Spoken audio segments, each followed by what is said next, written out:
AI therapy apps are changing how millions manage their mental health. Picture this, it's 2 a.m., you're anxious, can't sleep, can't talk to anyone, so you open an app, and there it is, a little AI avatar says, "Tell me what's on your mind." And for the next 20 minutes you do, you talk, you vent, you cry to a machine. That scene isn't science fiction, it's happening right now, millions of times a day around the world. People are turning to artificial intelligence to cope with anxiety, loneliness, depression, and burnout. AI therapy apps are exploding in popularity. Some offer daily emotional check-ins, others simulate a full-blown therapy session. There are even plugins for ChatGPT designed specifically for mental health conversations. But here's the question I can't shake. Can code ever replace compassion? Can a machine truly understand something as complex as human pain? Today, we're exploring that question in depth. We'll look at how emotional AI works, what it's actually capable of, and where the ethical minefields are buried. Because this tech might change lives or mess them up. This is Future Tech with Jay, and in this episode, AI therapists. Can a machine really understand you?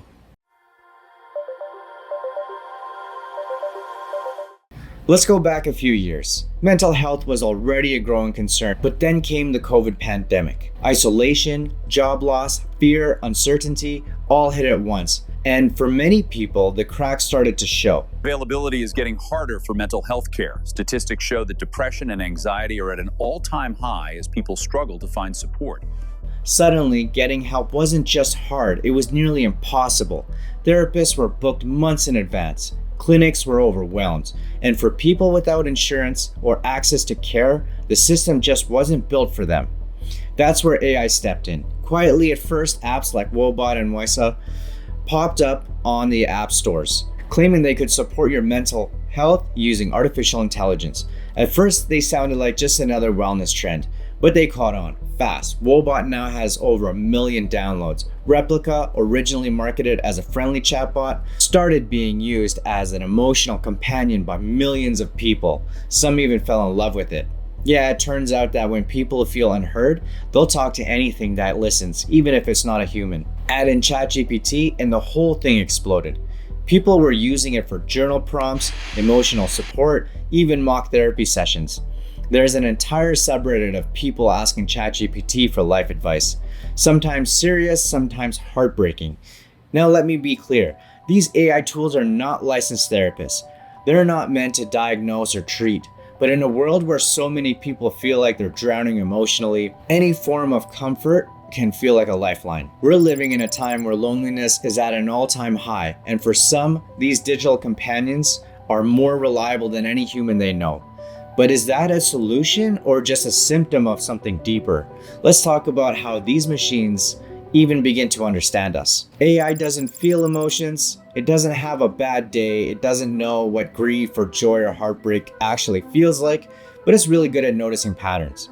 And that's where the magic, if you want to call it that, starts to happen. So how does an AI therapist seem like it understands you? Well, let's break that down. When you type something like, "I feel overwhelmed," the AI doesn't feel bad for you, but it recognizes that as a negative sentiment.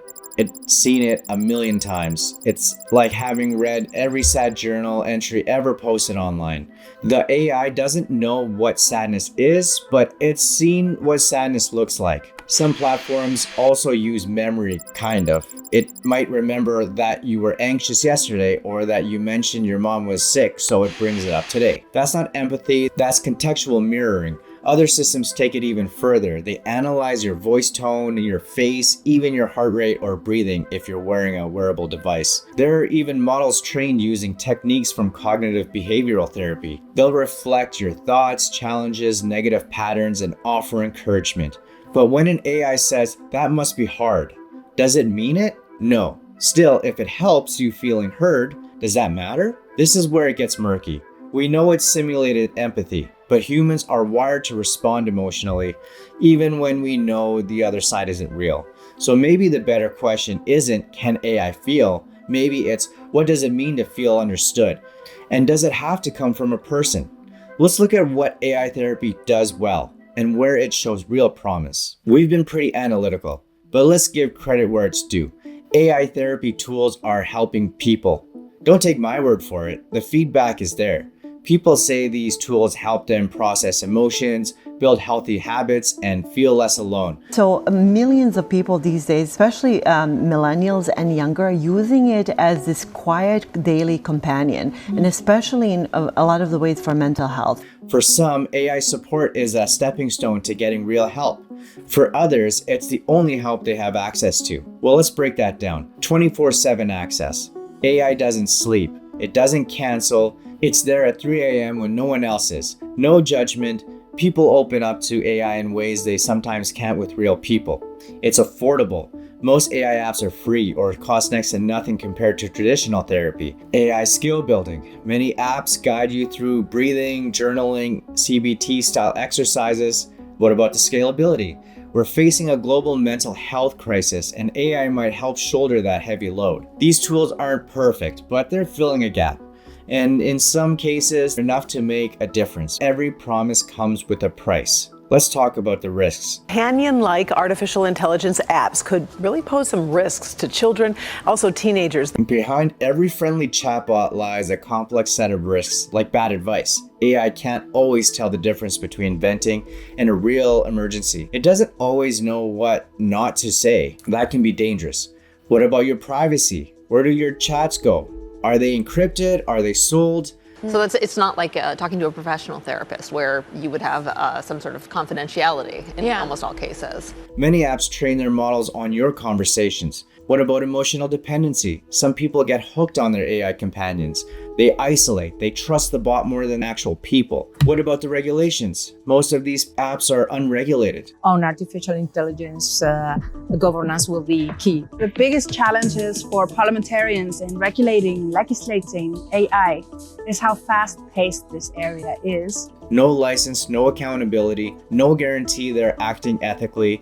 So yes, AI therapy is accessible and scalable, but who's making sure it's also safe? Let's tackle the big question. Can AI really replace a human therapist? So then we also have to ask the question, what makes a great therapist? Empathy, nuance, timing, insight, accountability? AI has some of the words, but not the wisdom. It can mirror, but not truly relate. A therapist adjusts based on how you breathe, how you sit, how you don't respond. AI doesn't have that intuition. Real empathy isn't just about saying the right thing. It's about knowing when to say it and when to just listen. Licensed therapists follow strict ethics. They're trained to diagnose, refer, intervene. AI isn't. But maybe the point isn't to replace them. Maybe it's to support them. Imagine AI doing daily check-ins while human therapists focus on the deeper healing. A partnership, not a replacement. Because therapy isn't just about being heard, it's about being felt. And that's something only a human can truly offer. So where does that leave us? AI isn't a cure. It's not a therapist. It's a tool for someone in crisis. It might be a bridge. For someone who feels alone, it might be a voice. Let's stop asking if it will replace therapists and start asking how it can support real care. As developers push the limits of emotional AI, we need regulation, transparency, and humanity in the loop. Because in the end, it's not just about innovation, it's about people. Thanks for watching. I want to hear your thoughts. Have you ever talked to an AI for emotional support? Let's talk about it in the comments. And if you want more tech with a human lens, subscribe. This is Future Tech with Jay. Take care of yourself and each other.